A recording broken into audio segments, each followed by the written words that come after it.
अस्सलामु अलैकुम वरहमतुल्लाह।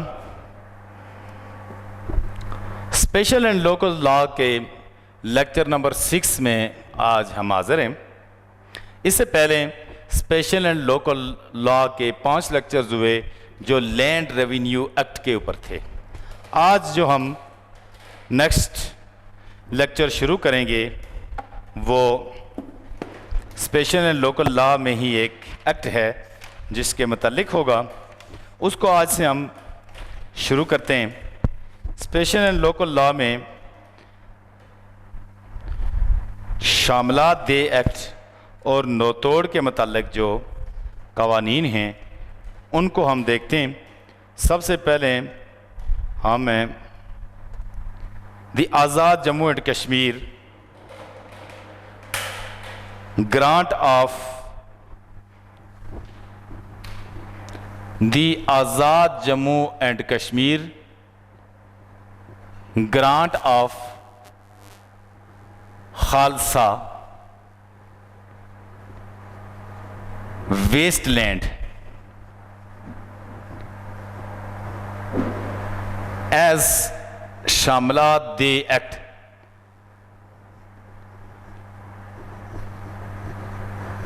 नाइनटीन 1966। ये आज हम पढ़ेंगे दी आज़ाद जम्मू व कश्मीर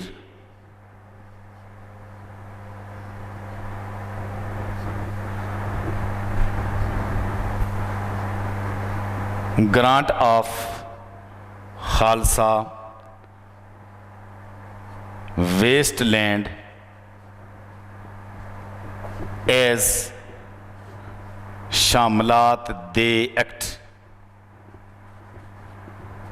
1966।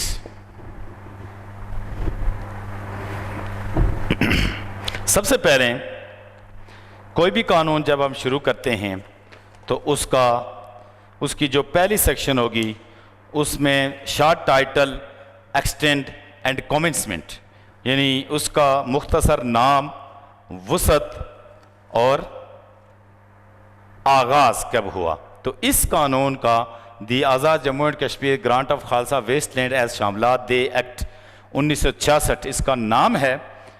इसी नाम से इसको पुकारा जाएगा और इसका इतलाक पूरे आज़ाद जम्मू एंड कश्मीर पर होगा, लेकिन उन रकबा जात के ऊपर नहीं कि जो मंगला डैम के तहत हों, या उन रकबा जात के ऊपर भी नहीं होगा कि जो हुकूमत की जानिब से पहले ही सियाहत की तरक्की के लिए, टूरिज़्म के लिए मुख्तस कर दिए गए हों या दिए जा चुके हों जो रकबा जात, उनके ऊपर इसका इतलाक नहीं होगा। और ये कानून ये कहता है कि इसकी सेक्शन 7 और 9 का जो इतलाक होगा वो फौरी तौर पर होगा। सेक्शन 2 जो है वो इसकी तरमीम के मुतालिक है, modifications. All laws, rules, order and entries in the revenue record which are not consistent with the provision of this act shall be deemed to have been modified accordingly. यानी कि तमाम कवानीन, कवायद और अहकामात के जो और इंदराजात जो रिकॉर्ड माल में इस कानून यानी इस एक्ट की शराइत के से मुताबिकत ना रखते हों, हम मांग ना हो या जो कंसिस्टेंट ना हो इस लॉ के साथ, उनको तरमीम शुदा तस्वर किया जाएगा। समझा जाएगा कि इस कानून के तहत सारे ही तरमीम शुदा कर दिए गए हैं। और इंतकालात जो कि नेक्स्ट इसमें भी है कि but all the right already granted and mutations duly attested shall be deemed to have been granted and attested under this act. लेकिन जो भी हुकूक हैं पहले दिए जा चुके हैं, बल्कि और वो हुकूक और इंतकालात जो इस कानून से पहले हो चुके, वो समझे जाएंगे कि इसी कानून के तहत दिए गए हैं। नेक्स्ट सेक्शन जो है वो इंपॉर्टेंट है, इसकी सेक्शन नंबर 3। इसमें डेफिनेशंस हैं, तारीफात। सबसे पहले डेफिनेशन है ऐलान नंबर 17।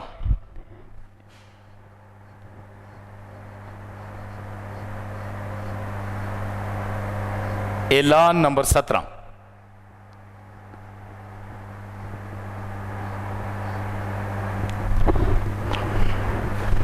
ये कहता है कानून के ऐलान नंबर 17 एंड ऐलान नंबर 2, एक और होगा ऐलान नंबर 2।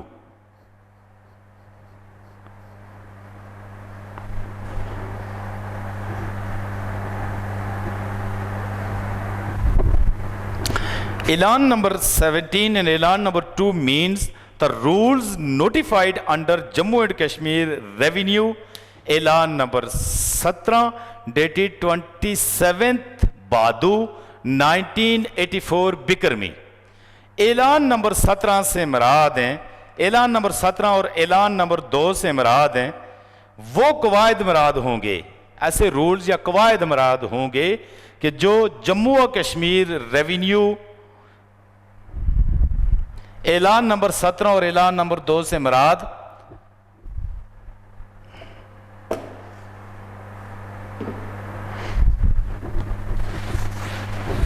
ऐलान नंबर 17 और ऐलान नंबर 2 से मुराद ऐसे कवायद या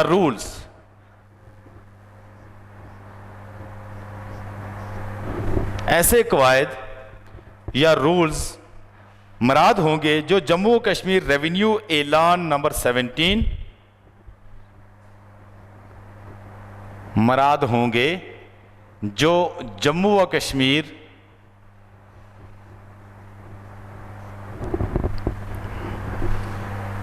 रेवेन्यू ऐलान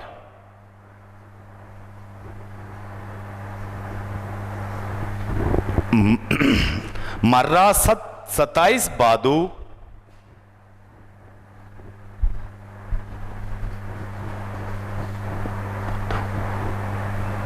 1984 बिक्रमी।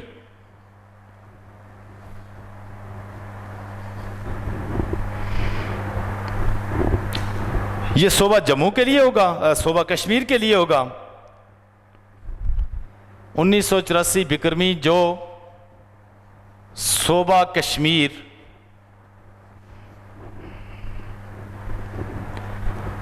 के लिए खालसा के शामलात के तौर पर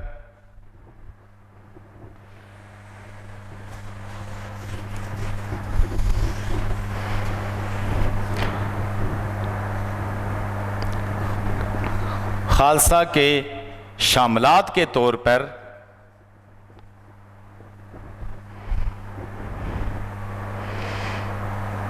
इंतकालात की बाबत फुरमान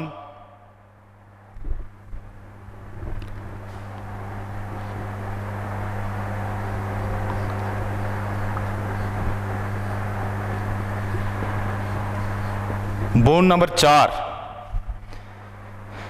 बिक्रमी for the Jammu and Kashmir revenue ऐलान number 87 Bikrami for the Jammu province and ऐलान number 2 dated 70 Katak 1984 Bikrami for Kashmir province regarding mutation of Khalsa waste and as शामलात इश्यूड इन कनेक्शन विद बूम नंबर 4 जो 17 बादू 1984 बिक्रमी, ये ऐलान नंबर 17 है।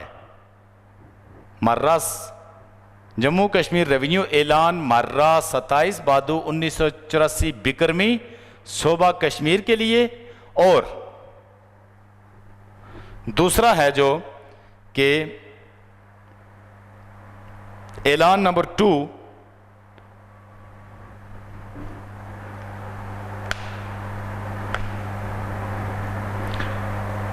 जो 17 कातिक 1984 बिक्रमी को, और ऐलान नंबर 2 17 कातिक 1984 बिक्रमी को। ये जो ऐलान नंबर 17 होगा ये सूबा जम्मू के लिए, और ऐलान नंबर 2 सूबा कश्मीर के लिए को इंतकालात सूबा कश्मीर के खालसा के शामलात के तौर पर इंतकालात की बाबत फरमान बोन नंबर 4 में होंगे। अब ऐलान नंबर 17 और ऐलान नंबर 2, इनसे मुराद कवायद हैं, कवानीन हैं, रूल्स हैं जो बनाए गए हैं। और वो बनाए क्यों गए हैं कि जो सूबा कश्मीर और सूबा जम्मू में जो खालसा का रकबा था, उस खालसा रकबा को बतौर शामलात का इंतकाल करने के लिए जो कवायद मरतब हुए, तो ऐलान नंबर 17 सूबा जम्मू के लिए हुआ और ऐलान नंबर 2 सूबा कश्मीर के लिए हुआ। अब यहाँ 2-3 लफ्ज़ हुए, एक आ गया खालसा और एक आ गया शामलात। खालसा रकबा, इसको हम क्राउन लैंड कहते हैं, सरकारी ज़मीन होती है जो गवर्नमेंट की मलकियत होती है। इसको खालसा सरकार कहा जाता है और ये हमेशा महकमा माल के कंट्रोल में, उसके कब्ज़ा में होता है। इसको खालसा सरकार मकबूजा महकमा माल कहेंगे। बाज़ औक़ात खालसा सरकार की सिर्फ दीगर महकमा के कब्ज़े में भी हो सकता है, लेकिन या प्राइवेट कब्ज़े में भी हो सकता है, लेकिन मलकियत में वो खालसा होगा। और जो ऐसा खालसा जो महकमा माल के कब्ज़े में होगा, उसको खालसा सरकार मकबूजा महकमा माल कहा जाएगा। अब खालसा ज़मीन सरकारी ज़मीन हो गई, क्राउन लैंड हो गई, उसको शामलात में कन्वर्ट करके इंतकाल दर्ज करने के लिए जो कवानीन बनाए गए वो ऐलान नंबर 17 और ऐलान नंबर 2 हुए। वो क्या है?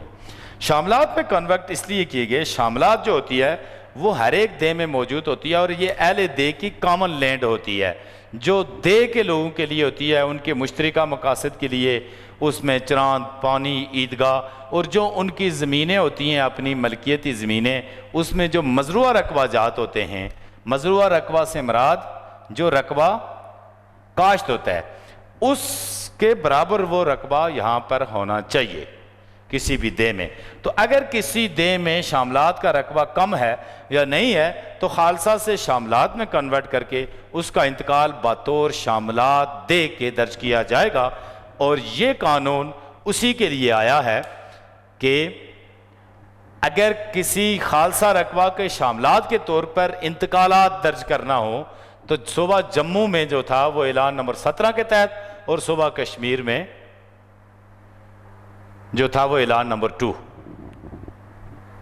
तो इसको हम कहते हैं ऐलान नंबर 17, ऐलान नंबर 2 बाबत जम्मू व कश्मीर रेवेन्यू ऐलान। यानी सूबा जम्मू भी आ गया, कश्मीर भी आ गया। जम्मू के लिए ऐलान नंबर 17 आ गया था और इसके लिए कश्मीर के लिए सूबा कश्मीर के लिए ऐलान नंबर 2। दूसरा है कलेक्टर मीन। कलेक्टर की डेफिनेशन है, कलेक्टर मीन कलेक्टर ज़िला होगा, यानी कलेक्टर से मुराद है किसी डिस्ट्रिक्ट का कलेक्टर होगा और उसमें रेवेन्यू सेटलमेंट ऑफिसर वगैरह भी आते हैं और असिस्टेंट सेटलमेंट या मोहतमी बंदोबस्त या नायब मोहतमी बंदोबस्त भी इसी में आते हैं कि जिनके पास कलेक्टर के इख्तियारात होते हैं और वो गवर्नमेंट ने जो है वो लैंड रेवेन्यू एक्ट के तहत उनको दिए होते हैं। डिमार्केटेड फॉरेस्ट,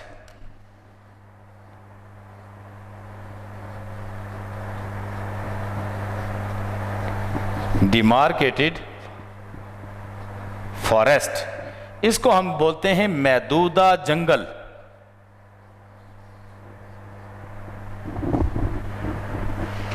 महदूदा जंगल या डिमार्केटेड फॉरेस्ट क्या होगा कि mean such area as was under the control of the forest department.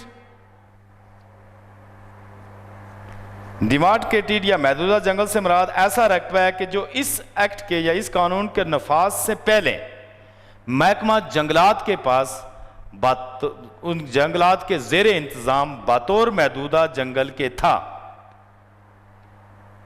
और ऐसे रकबा जात भी इसमें शामिल हैं कि जो इस कानून के तहत हैं या इस एक्ट की गर्ज व गायत के लिए या इस एक्ट की मराद के लिए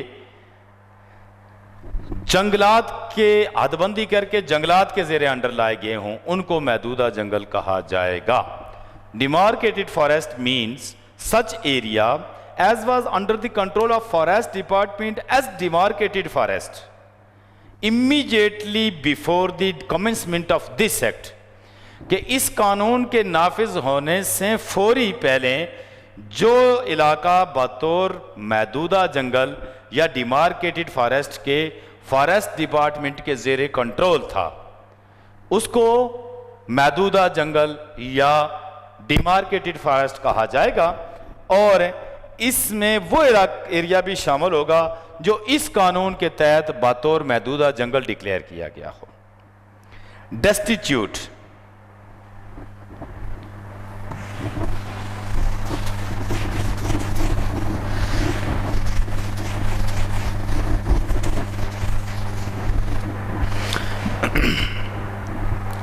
destitute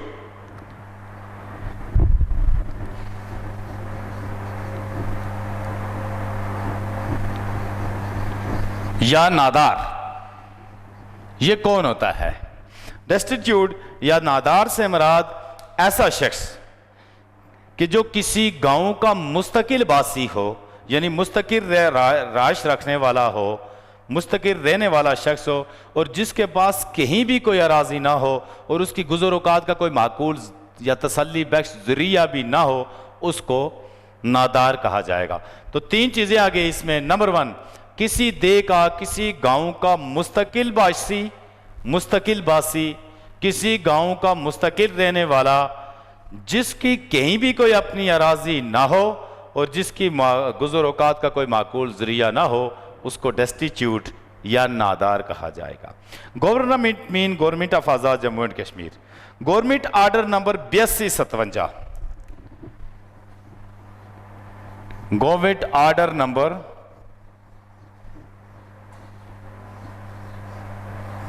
8257, ये 282 है और 57 है, 282-57। इसको हम पढ़ते हैं गवर्नमेंट आर्डर नंबर 8257 आसानी से पढ़ने के लिए। यानी आर्डर नंबर 282 है और 1957 में हुआ, तो लिहाजा 82-57 के नाम से ये जाना जाता है या पढ़ा जाता है।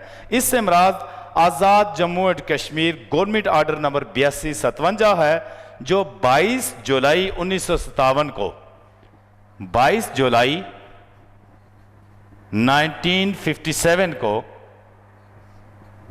जारी हुआ, और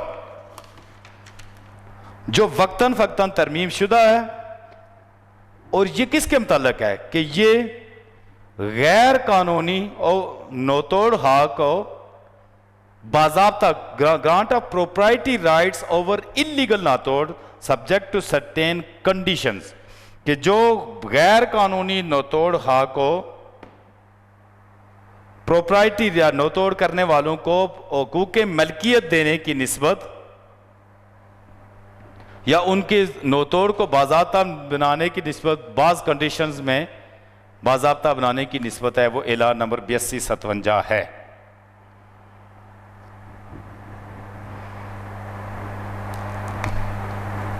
यानी बाज़ शराइत के ताबे गैर कानूनी नोतोड़ हक को हुकूक मलकियत देने के लिए ये एलान नंबर 8257 जारी किया गया है।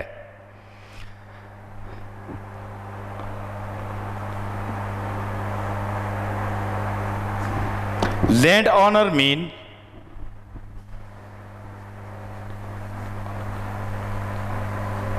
लैंड ऑनर या मालिक अराजी।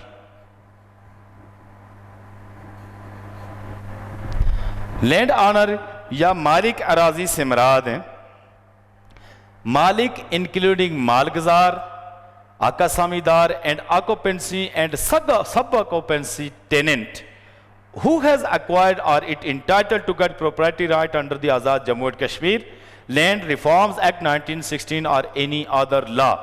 कि मालिक अराजी से मुराद बशमोल मालिक अराजी और उसमें हक असामीदार और काबज़ या शिकमी मज़ेरा, जो कि आज़ाद जम्मू एंड कश्मीर ज़राई इस्लाहत एक्ट 1960 या 1960 या किसी दूसरे कानून के तहत हुकूक मलकियत हासिल कर चुका हो या इसका हकदार हो।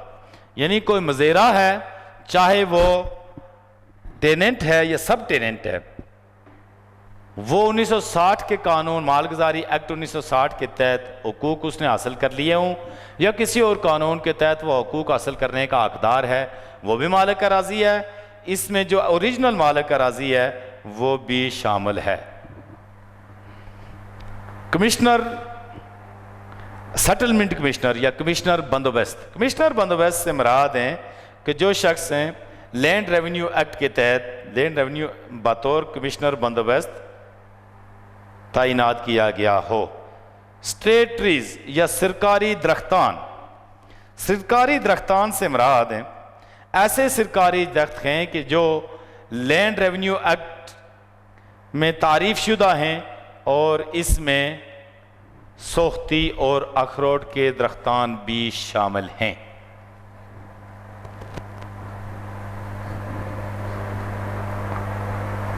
सोख्ती का माना होता है सूखे हुए जो होते हैं, जो जलाने के काम आते हैं, और अखरोट, ये दरख्तान भी इसमें शामिल होंगे। और यूनियन कौंसिल मीन के जो under the Azad Jammu and Kashmir union council act 1960 के तहत जो इलाका यूनियन कौंसिल डिफाइन किया गया वो होगा। सेक्शन नंबर 4 जो इसमें बहुत ही इंपॉर्टेंट है इस पूरे कानून में, और वो है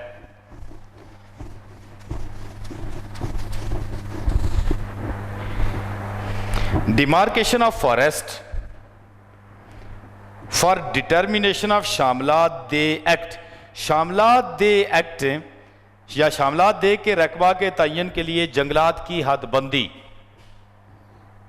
सेक्शन 4 शामलात दे के रकबा के तयन के लिए जंगलात की हदबंदी।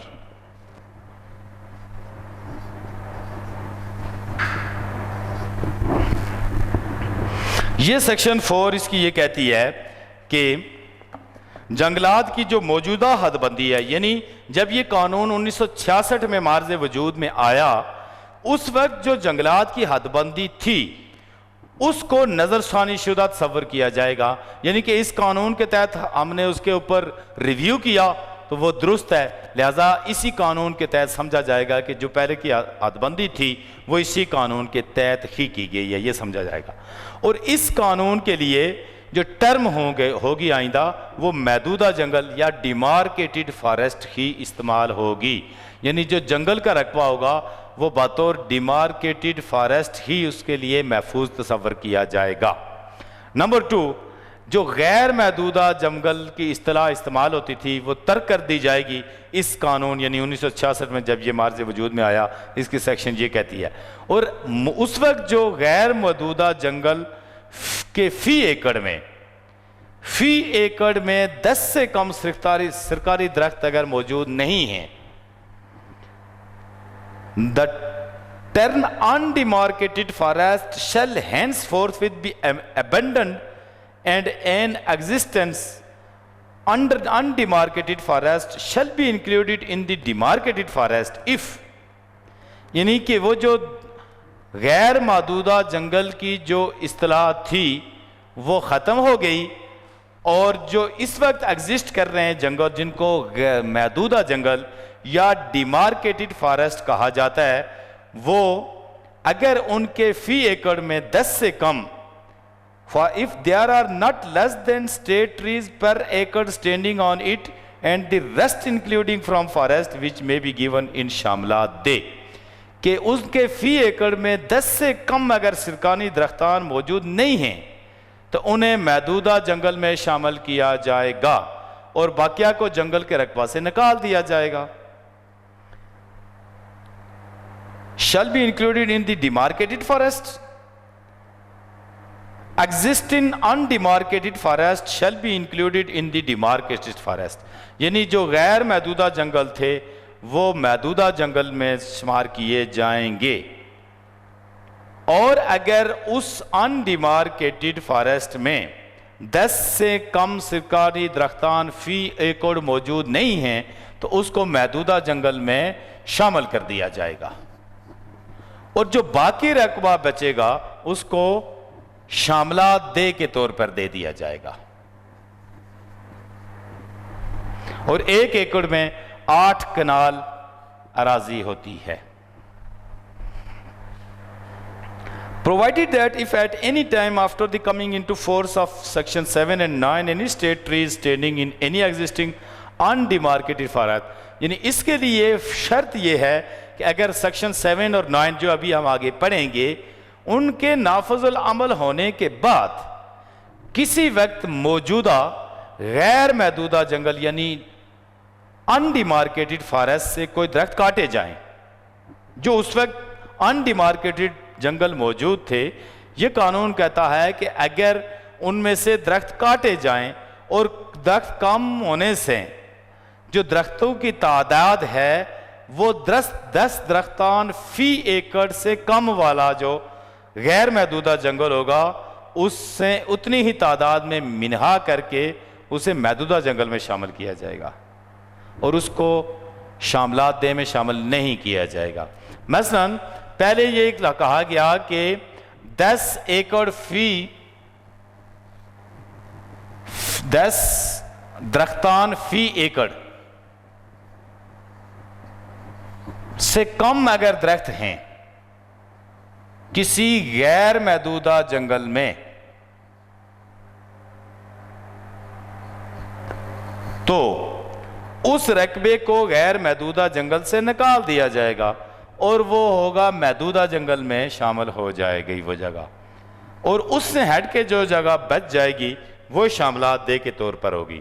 लेकिन अगर गैर महदूदा जंगल में किसी वक्त कोई दरख्त काटे जाते हैं और फी एकड़ 10 दरख्तान से कम अगर मौजूद होंगे तो उनको महदूदा जंगल में ही शामिल किया जाएगा, फिर शामलात दे के तौर पर वो अराजी नहीं दी जाएगी।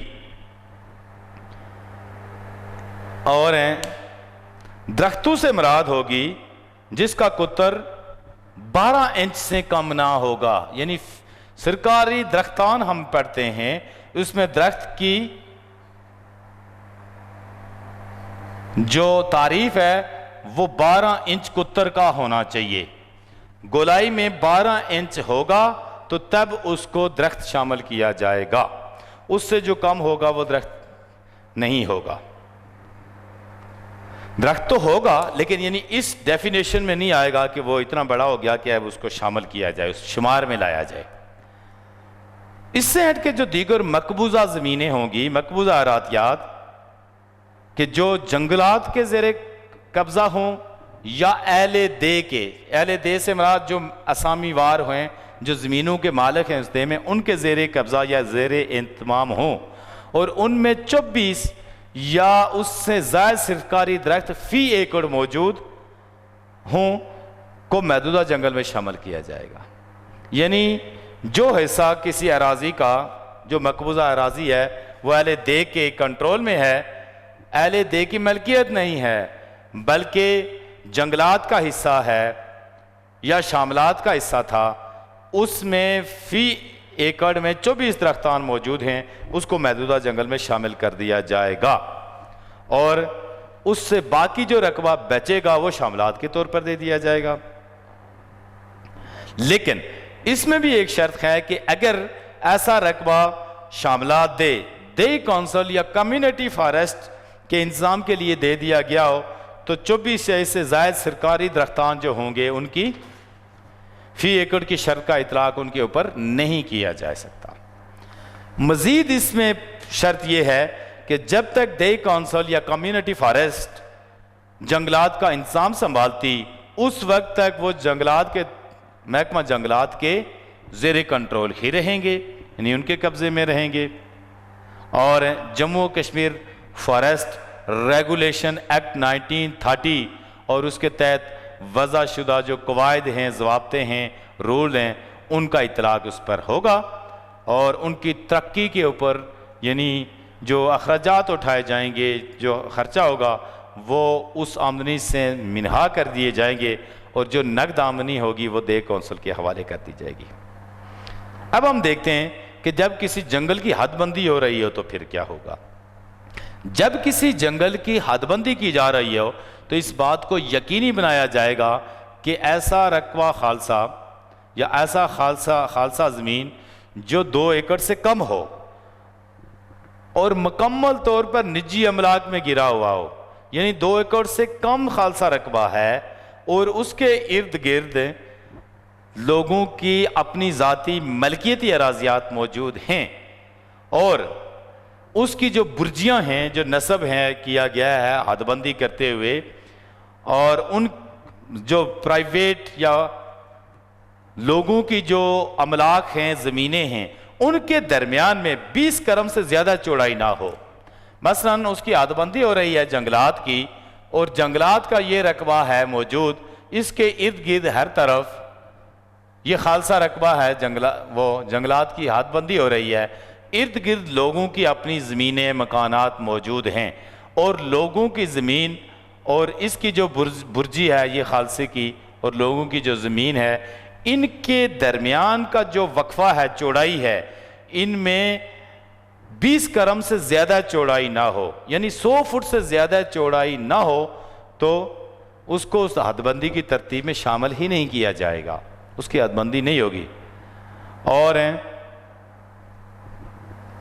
अगर 20 करम से 25 करम तक उसकी चौड़ाई है तो उसको दरमियान में ही इसी तरह खालसा सरकार के तौर पर छोड़ दिया जाएगा। और इस दौरान में अगर कोई तनाज़ात पैदा होते हैं जंगलात की हदबंदी के लिए, तो लॉ फॉरेस्ट, इसमें जो फॉरेस्ट लॉ मैनुअल के तहत वो तनाज़ात दूर किए जाएंगे उस कानून के तहत। अगर जो उस वक्त 1966 में जो कानून बना उसमें ये कहते हैं कि मौजूदा जंगलात जो होंगे, यानी उस वक्त जो जंगलात मौजूद थे उनमें अगर किसी ने नोतोड़ की हुई है, नोतोड़ से मुराद ये है कि वो उसके ऊपर कब्जा करके दरख्तान नस्ब कर दिए, साथ आगे बढ़ गया, ज़मीन के ऊपर इंक्रोचमेंट करके आगे बढ़ के कब्जा करके दरख्तान नस्ब कर दिए, उसको नोतोड़ कहा जाएगा। नोतोड़ यानी न्यू तो खालसे का था, उसके ऊपर गया, ये हिस्सा अलग कर दिया, अपने दरख्तान लगा दिए, ये नोतोड़ होगा। लेकिन अगर किसी ने जंगलात के रकबे में नोतोड़ किया गया है, उसको बाज़ाब्ता नहीं बनाया जाएगा, उसको हुकूक मलकियत नहीं दिए जाएंगे और उसे फौरी तौर पर बेदखल कर दिया जाएगा। अब सेक्शन आगे नेक्स्ट हम देखते हैं सेक्शन 5 इसकी, कि हुकूक शामलात की मंजूरी।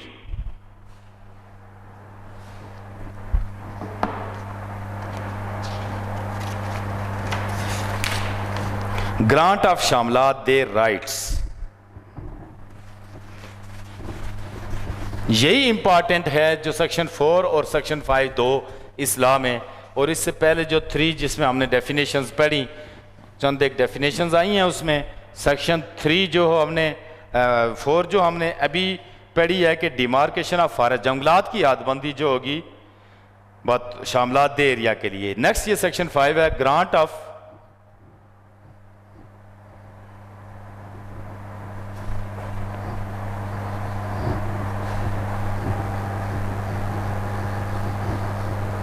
खालसा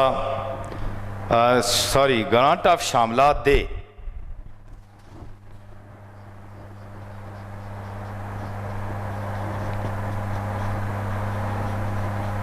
राइट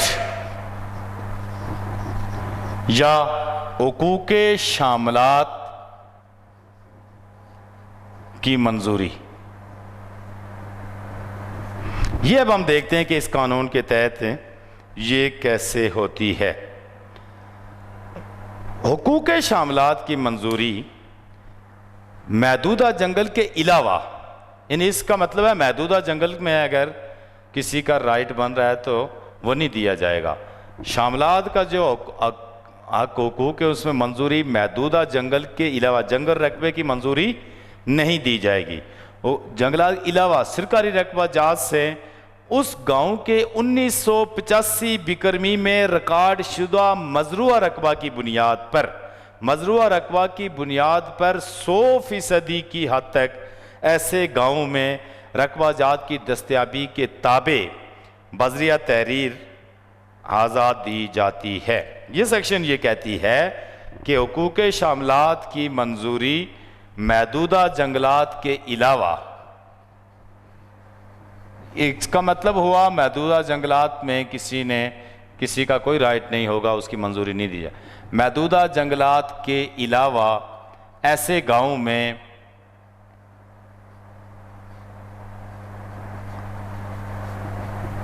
उन्नीस 1982 बिकरमी में सरकारी रकबा जात, सरकारी रकबा ही होगा जो शामलात का होगा, उससे मंजूरी दी जाएगी। सरकारी रकबा जात से ऐसे गांव के लिए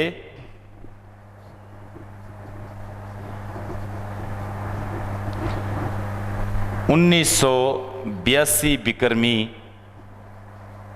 में रिकॉर्ड शुदा मजरूआ रकबा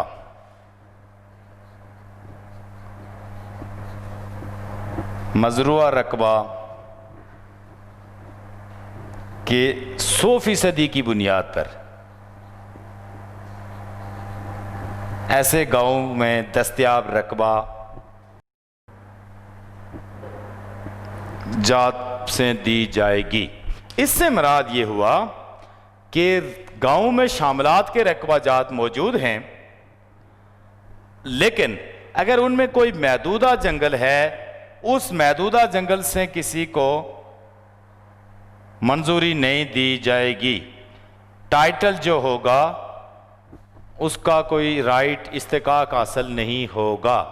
इस्तेकाक किसी ने लेना है शामलात के रकबे से, तो नंबर 1 1982 बिक्रमी में किसी शख्स का 1982 बिक्रमी में किसी शख्स का जो मजरूआ रकबा था, यानी जो उसके काश्त करता था जिस रकबे को, उसके बराबर रकबा दिया जाता है किसी दे में। अगर एक शख्स की ज़मीन 40 कनाल थी 1982 बिक्रमी में, तो वो काश्त करता था 10 कनाल के ऊपर, तो इसका मतलब उसका रकबा 1982 बिक्रमी में 10 कनाल मजरूआ रकबा है।